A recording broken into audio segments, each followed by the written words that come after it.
America's party town on America's party night.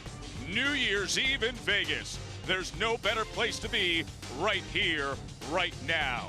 Hundreds of thousands have packed the Strip, and the lucky ones have an up-close view of the most anticipated event of them all. Tonight at Paris, Las Vegas, with its famed landmarks shining bright, two athletes have arrived ready for their moment. Robbie Maddison has been in this spotlight before. He's gone further than anybody. Now he revs up to go higher than anybody. It's the most dangerous jump he's ever attempted. Plus, across the Strip at the Rio, an amazing comeback story. Rhys Millen will try to fulfill a promise he made while broken and battered on a hospital bed a year ago. Tonight, two extraordinary athletes take their ultimate test, pushing the boundaries of what's possible. It all unfolds next. Robbie Maddison will attempt to jump onto the Arc de Triomphe. It is a replica of one of the most famous monuments in the world. And the Arc here in Vegas stands 96 feet tall. So that means Robbie will have to jump up and land on a 10-story building. And the toughest part may be getting down. Now, we have you covered with two locations, 4 reporters. Nichelle Turner and Cam Steele are at the Rio for Rhys's backflip. Jamie Little is right here on ground level to cover Robbie Maddison. And with a view high above the Strip, unlike anyone else, is Tess Sewell, who is Robbie's technical advisor, the guy who designed this course. And Tess, a lot of people are probably watching this show right now saying, I cannot believe that Robbie Maddison is going to attempt to do this, jump to the top of the Arc. Just how dangerous is this jump, Tess? Well, Joe, fans of the X Games know motorcycle high jumping. It's called step up. At the X Games, the world record is 36 feet. This jump is about 3 times that height. What Robbie's going to do is he's going to start down at the Las Vegas Strip. He's going to ride up to a 35-foot tall ramp. He's going to jump up about 100 feet tall, and he's going to land here on this roof, and it's only 40 feet deep. But that's the easy part. Once Robbie gets up here onto the roof, he has to concentrate and focus because now comes the jump down. And I'm gonna hang on to this thing because it's so scary. You take a look over here and you can't even see the landing. It's at least 60 feet to the sweet spot. So you ask, where is the Superman who's going to attempt this feat? Well, he's 10 stories below me with our very own Jamie Little. Well, Tess, and to think that it was all Robbie Maddison's idea. He thought this up, he created it. You remember 1 year ago, he etched his name in the history books with the world watching. Robbie, why do it again? Why tempt fate again?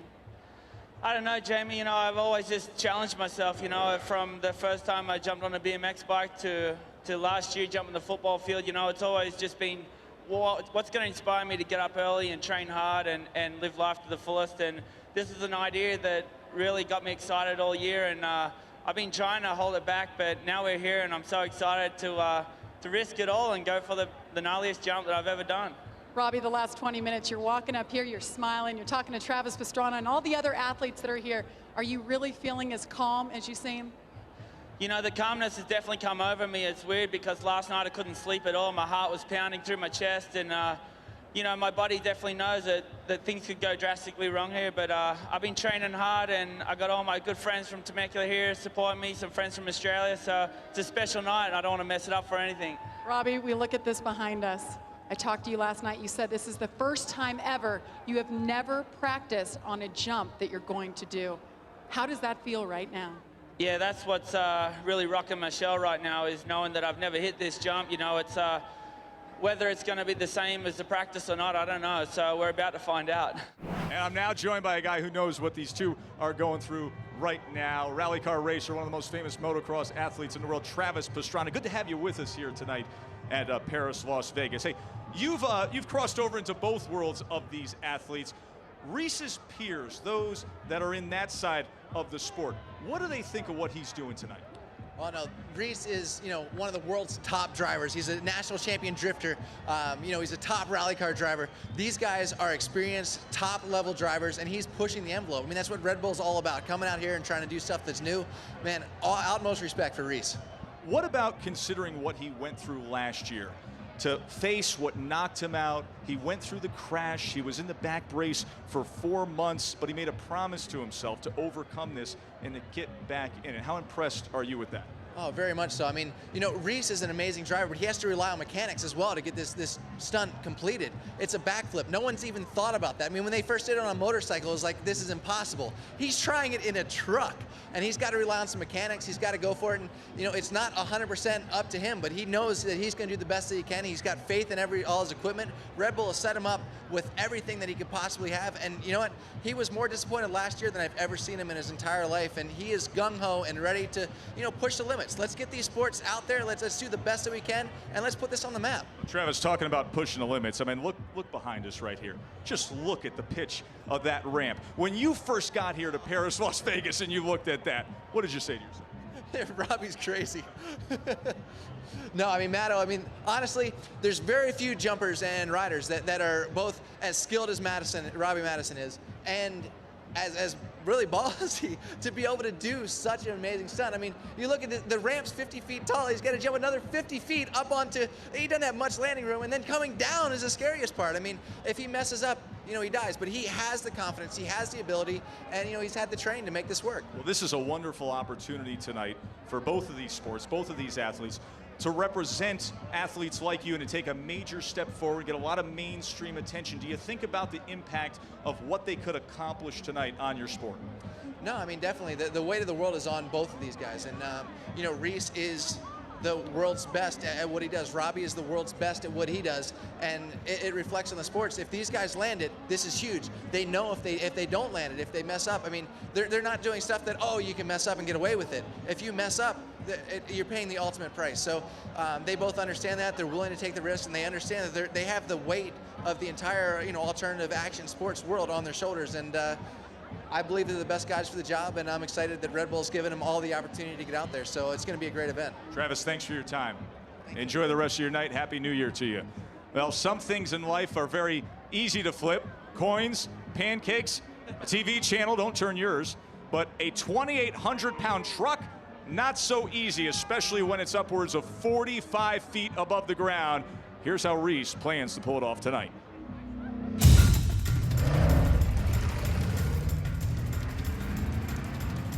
Rhys will use about 150 yards to get up to that optimum speed of 35 miles an hour.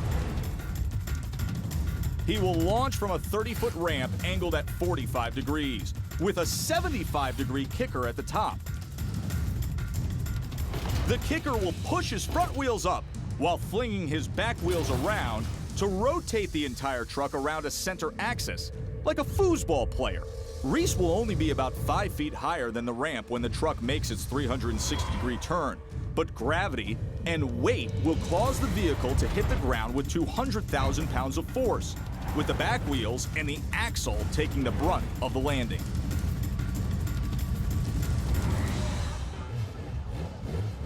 Rhys Millen against the opponent that knocked him nearly out of his profession. Well, Joe, he's backed it all the way into the starting gate. I think this is going to be it. He came by and gave me the thumbs up earlier, and that is one of the signs that he is ready to go. I feel like this is it. There it is, the thumbs up for Rhys Millen, trying to become the first to attempt a backflip in a truck.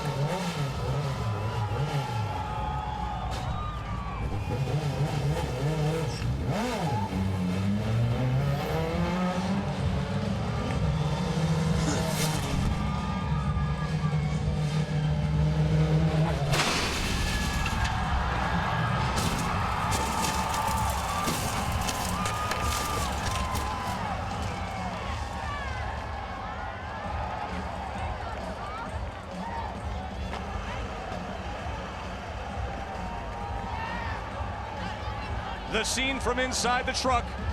He was able to backflip, but as you saw, the landing, not a perfect success, as he is immediately being tended to by the crew.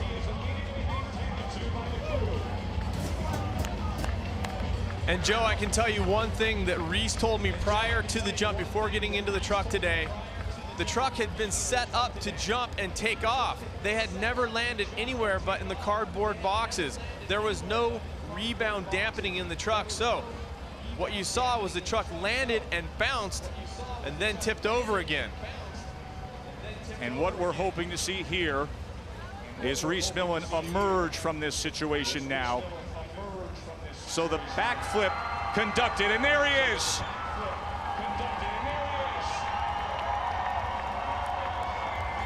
He made a promise to finish what he started. But as you said, Cam, you cannot practice that. You can practice into the cardboard boxes, but the unknown was what would happen when the landing had to be stuck on the dirt and the asphalt here in Vegas. And what a relief that must be for his wife, Presley. They were married on October 25th. She was through him thick and thin last year, 4 months in a double back brace. There was concern if he could walk again, let alone ever get into the truck again. A year ago, he wasn't able to walk away from that attempt, and now he joins Nichelle. Now, I just saw you say, Rhys, what a bummer. Yeah, pretty much, you know, I don't know, it all felt good. Maybe it just felt too good to do 7 jumps in practice that were within 2 feet, no twist in the truck, no nothing. And to have that disappointment happen just then is, I just can't put it into words. We saw that, though. That flip was amazing. I mean... yeah, it's nothing. It's nothing unless you drive away. Can you explain what happened, or could you feel something different?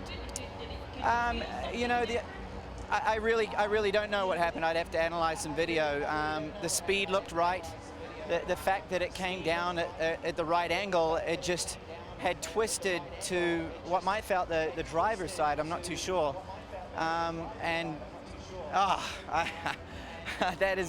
It's too much effort to fall that short. Well, the fact that you're standing here, you're good, and you're talking to us, we like that. Cam Steele, what do you think? Well, I think Rhys is exactly right. It looks like he went a bit off axis, a little bit of a twist to the side as he went off, not just as he went off the top of the ramp, but when he started to come around. Let's take a look. Execution coming in.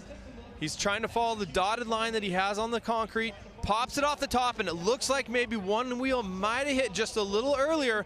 As he drops down, you can see how the off axis isn't working. 2 things are working against Rhys here. Let's take a look as he goes up and hits.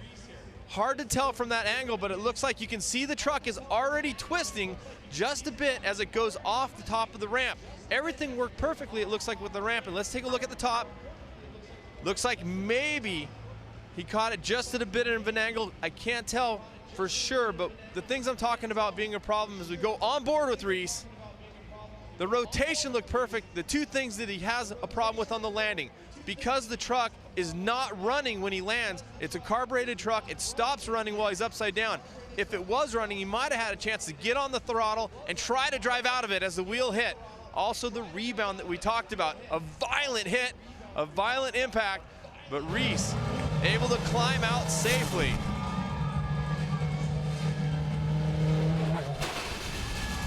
And there, the look from far back, it almost looks like the right side impacts the top just a second early. And you can see the wheels were just turned a hair. Maybe he's trying to compensate at the top. A violent roll, but the truck is designed for that. Rhys Millen out, able to conquer the backflip, but not able to drive away from it. Disappointment. And this New Zealander, I know he'll be back to try another day. Let's go over to Joe at Paris, where Robbie still awaiting his time to jump. Well, Cam, I'll tell you made a good point there, talking about the 200,000 pounds of force when Rhys's truck hits the ground. So he was able to make the backflip, but unable to land it and ride it out successfully. And he's such a perfectionist and the ultimate professional at what he does. And you heard him say to Nichelle that it's nothing unless you drive away. And on top of the arc is Tess Sewell, the man who designed this course and understands all the risk involved. Tess, way up there, 10 stories. Tess, what is the biggest risk, this concern with the jump up to the top of the arc? Well, normally in jumps like this, one of the biggest risks is wind, and as you can see with this anemometer, virtually no wind tonight, which is a great miracle for Robbie. The biggest risk for him is not having enough speed on the up, and he strikes the front of the arch. But like we've been saying all night, though it's not for anyone to do. The up certainly seems like the easiest thing. Infinitely tougher is going to be the drop down. If Robbie doesn't gain enough speed in the takeoff, he will fall short of his landing ramp.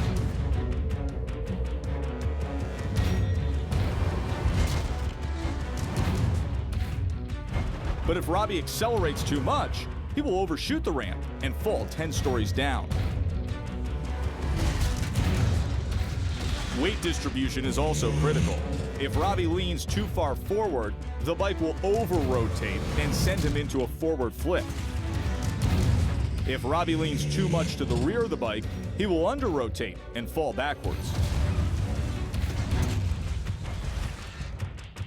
All right, so we saw a lot of potential scenarios there. Tess, what's the one that really concerns you? What is most realistic that could happen with Robbie tonight? The biggest scare here is if Robbie doesn't have enough speed coming off. You can see this white line he's looking for on the carpet.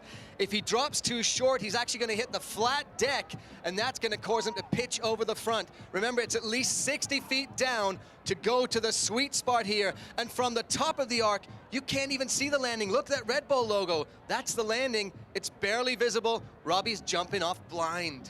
We are getting ready for 2009, just moments away, as we bid 2008 farewell. Matto comes to this more prepared than ever, and what I see the difference is Matto more focused and more tuned in than I've ever seen him before. What a showman as he wheelies down the entire length of the 200-foot run-up ramp, that in-run distance to the takeoff ramp that goes 35 feet high, 42 feet long. And now what we will see here is a few speed runs. Tess talked about that optimal speed, and he needs to get it just right. There is no room for error tonight.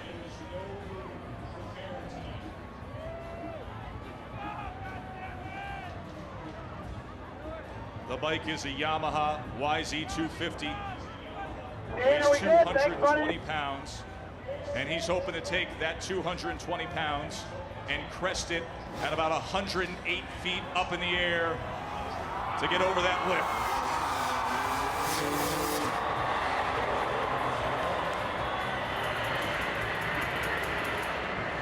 Tess, how many speed runs do you anticipate? Well, really, it's how Robbie feels. He may do 3, 4, or 5. You saw there, he stopped next to his mechanic, Buddy Morgan, took a look at what the radar gun said. He's really now feeling it, too, because part of riding a motorcycle at this level is it's the noise the motorcycle makes. You know when it's going the right speed. You feel it. Robbie's trying to feel it, too, but he's also wanting to check the numbers, so you'll see him make a few of these before he'll commit to the ramp. His parents gave him his first dirt bike, and they bought him a new one every year. He's been riding since he was 4.5 years old. Jumping motorcycles, you saw all the injuries that he's dealt with through the years. In fact, he made a comeback from a broken leg suffered just in May 2007. That was before that distance jump that he pulled off on last New Year's Eve. And now, Tess, we see some communication with his team. Buddy Morgan and Dane Herron. Well, Buddy looked pretty confident there. He looks happy. I mean, Buddy is the hardest working man in show business around here. He has to get that bike absolutely perfect. You have to think about the altitude. You have to think about how cold it is, because it all affects the miles an hour that bike will travel. But big smiles so far on Buddy and Dane's faces. Another speed run as Robbie is trying to get it just right. Cam, we heard from Tess in terms of the optimal speed, but what about the mental preparation at this point with these speed runs? The last minute boost of confidence of knowing you have it right. How big of a factor is that? It's a huge factor. One thing, Joe, I noticed is I saw the wheelies Robbie was riding. He actually got a nose wheelie as well. Mentally, it shows you that he's tuned in, he's feeling loose, he's feeling like he's in the zone. If he's willing to work with the motorcycle, pseudo playing around, it seems like he's more tuned in and ready to go. So if you saw him doing speed runs and he had that worried look, it would worry me, but seeing him loose and playing around, A feat that only boyish imagination could dream up, now attempted by a well-prepared man who is fully aware of its dangers. Robbie Maddison is saying, this is it. To the top of the arc, he wants to go.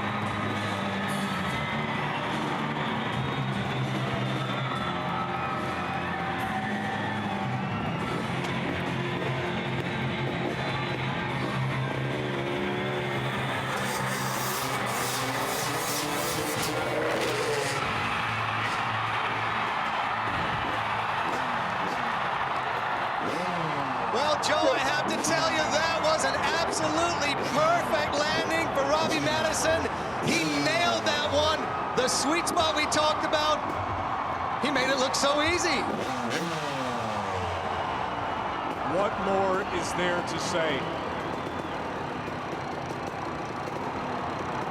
Now comes what has been said to be the hardest part. As if 10 stories skyrocketing into the air isn't enough. The free fall back down. Here it comes. Robbie was leaning out there, he was looking down, and the weight of that motorcycle alone would terrify a normal human being. But Robbie's so confident as he goes to the edge of that 100-foot drop.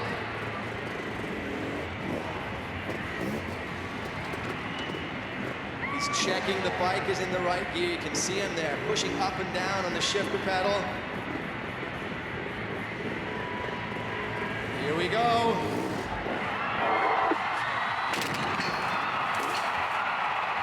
He did it! Higher than anybody has ever gone before, and successfully returns. Robbie Maddison, you are the Robbie Maddison, on his night of nights, has pulled it off.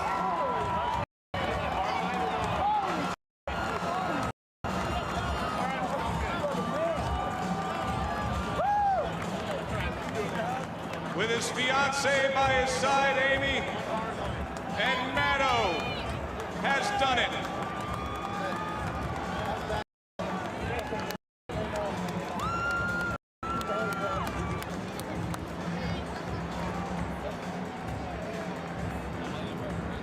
Two years in a row, New Year's Eve belongs to Robbie Maddison.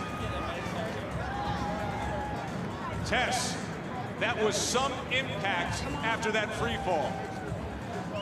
Joe, it was an amazing impact. He bobbled a little bit, and it looked like he was actually going to shoot towards those hydro barriers. Look at that. You can see how hard he hit there. Blood on the hand, but it doesn't matter. He made it safely back down to terra firma. I guarantee you, Robbie Maddison will not be feeling that at all later on tonight. He will trade a broken and battered and bloodied left hand any day of the week to now be able to put away the fears and back down safely to the ground. But that impact, he held on to the handlebars, and you saw it tore up his left hand, but he survived it and pulled off an amazing feat.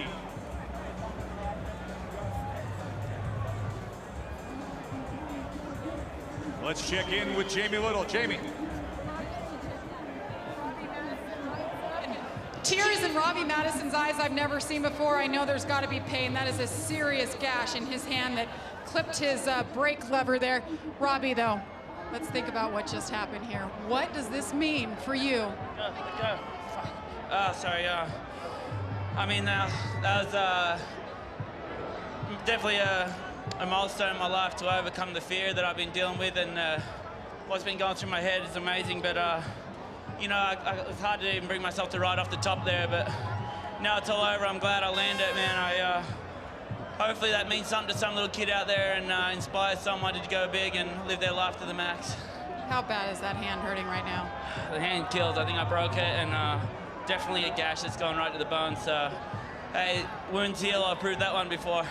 Robbie, earlier in the show, I talked about you, and what sets you apart from stuntmen is that you are a true athlete. You have better bike skills than most people in the entire world. You just showed it. How did you save it? I know how to save that. I got to owe it to my trainer for sure. You know, you know, I've been riding a motorcycle since I've been 4 years old, and those little things, you can't plan for that. That's just subconscious. So, you know, it's just my life, and that just shows what dedicating to something does. Everything you put yourself through, you put your fiance through, all of your friends. Are we going to see you back here next New Year's doing something else? You know, who knows what the future holds. I'm just going to keep looking towards the future and just take each day and live the life to the max, and hopefully we do something big someday. It's a huge night for Robbie Maddison. He's going to get that wrapped up. I have a feeling he's going to get out and celebrate with all the fans out there. Let's take a look now at some replays. Quite a few to look at as Robbie Maddison made it happen here at Paris. Let's bring in Tess and Cam, and here's the Step Up 10 stories. Tess, was that exactly what you guys were looking for? Picture perfect on the way up? Joe, I have to say it was absolutely amazing when he crested over the roof. We weren't looking at the monitor, just at where Robbie landed, and he nailed it. He could not have possibly landed that thing more perfectly than he did. Another look as he crests about 108 feet up, dead center on the placement there. The 200 feet of the run-up ramp. The telemetry, as you see us able to show you that crest, and then the free fall. Over 5 stories, well over 5 stories he went down, then to the base, 100 feet back down to the asphalt, and you saw that impact of the bike and the damage that it did to his hand, but it was able to keep control. Cam Steele, what did you think of the free fall down? Well, when he rode off the edge, of course, all of us just frightened, unbelievable. You can see as he drops off, I think he knows right away he's a little bit long, dips the back tire down to try to grab the landing as soon as he can.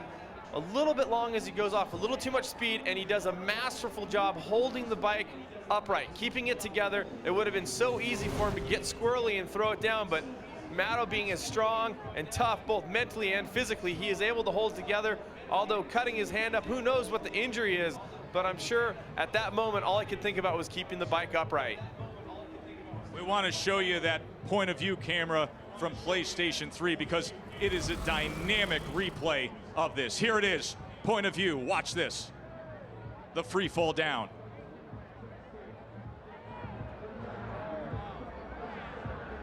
And that impact that tore up the hand. Can you imagine being on that with that view straight down? Meanwhile, Rhys Millen, who was so courageous with his backflip attempt, reacting to Robbie. And Rhys and his wife Presley so happy for their dear friend. You know, they have a dynamic relationship. They rib each other. One from New Zealand, the Kiwi, one from Australia, the Aussie. But they have such a respect and appreciation as athletes taking on these ultimate challenges. Matto did it tonight. Thanks for watching ESPN on YouTube. For more sports highlights and analysis, be sure to download the ESPN app. And for live streaming sports and premium content, subscribe to ESPN+.